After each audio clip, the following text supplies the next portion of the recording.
सब कार्यों में चमत्कार नहीं होते, उपलब्धि नहीं होती, तो इनको धर्म की संज्ञा नहीं दी जाती थी। जैनाचार्यों ने, भगवानों ने दान का उपदेश दिया, स्वयं को तो चाहिए नहीं है और फिर भी दान का उपदेश देते हैं। नियम से बहुत ना बहुत कहीं ना कहीं इसमें रहस्य छुपा हुआ रहता है। लोग इसको समझ नहीं पाते, क्योंकि हमारे पास जो धन दौलत जो कुछ भी मिलता है उसको दान को बीज मान करके मानना चाहिए। कल जो काम लोगों ने किया है कोई साधारण काम नहीं किया, इतना बड़ा काम किया है कि आज इन बच्चों के लिए आपने जो गोद लिया है, एक राजा, एक करोड़पति, अरबपति किसी को गोद लेता है इसलिए कि हमारा वंश आगे चल जाए, इसलिए गोद लेता है कि हमारे धन दौलत का मालिक कोई बन जाए। लेकिन तुमने इसलिए गोद लिया है कि एक बालक धर्मात्मा बन जाए।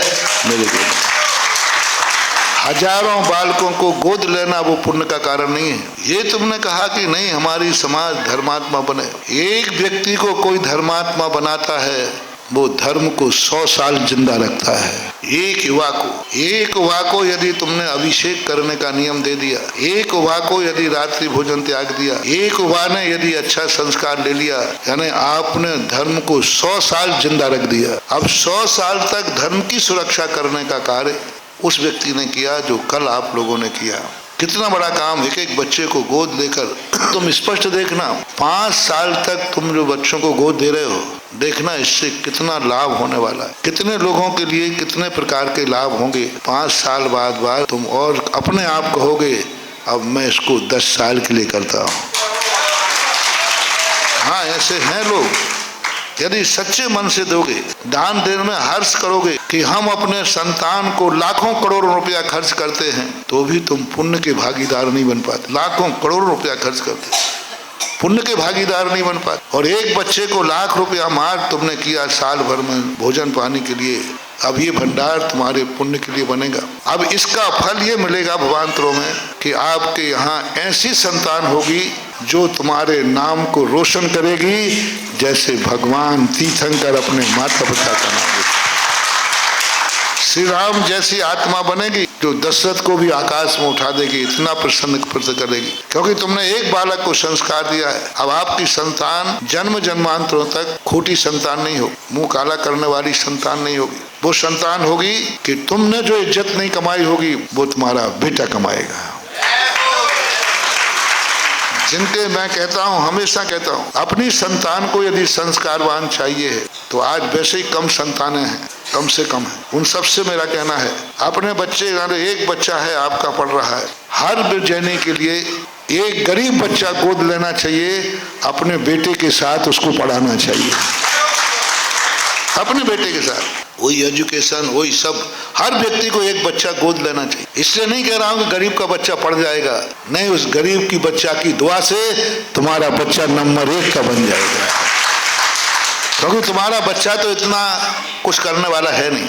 तुम्हारा बच्चे तो राग की रोटी खा रहा है, और वो जो गरीब खा रहा है वो तुम्हारे उपकार की रोटी खाएगा, और उपकार की रोटी वो गरीब खाएगा तो वही गरीब तुम्हारे बच्चे का धर्मेंद्र पद्मावती बनेगा, क्योंकि वो उपकार की रोटी खा रहा है। तुम्हारा बेटा राग की रोटी खा रहा है, मोह की रोटी खा रहा है, और वो जो जिसको तुमने गोद लिया है वो उपकार की रोटी खा रहा है, वो तुम्हारा एहसान मान रहा है। वो खाते समय एहसान कह रहा है, हम तो कभी जिंदगी में पढ़ नहीं पाते, फलाने सेठ की बदौलत है जो मैं पढ़ गया। पढ़ेगा तब तुम्हें दुआ देगा, जब नौकरी लगेगी तब दुआ देगा, रोटी खाएगी तो दुआ देगा।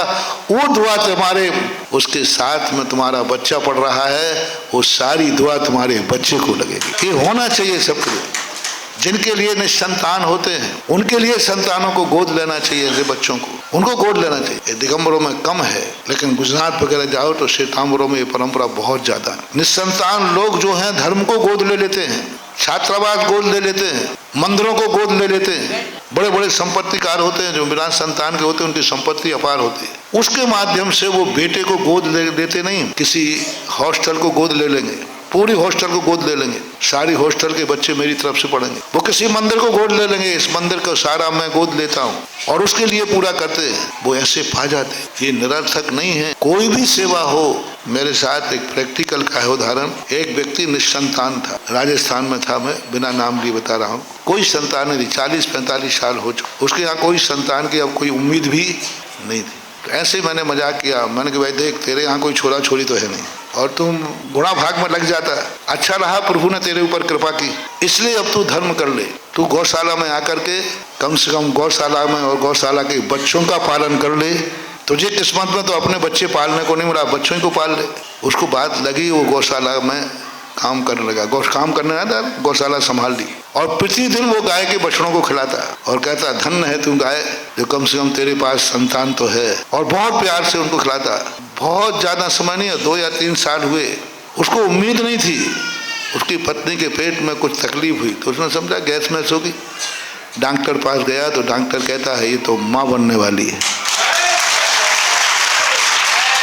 असंभव। वो कहते हमारा परिवार सारे डॉक्टर कह चुके, अब इस उम्र में कोई उम्मीद नहीं समझना, कुछ है ही नहीं, सवाल ही नहीं। उन्होंने कहा डॉक्टर तुम मजाक कर रहे हो क्या? उन्होंने सारे टेस्ट बनाए और उस दिन के बाद ऐसा रास्ता खुला कि बाद में रोकना मुश्किल हो गया। 1 हुआ, 2 हुआ, 3 हुआ।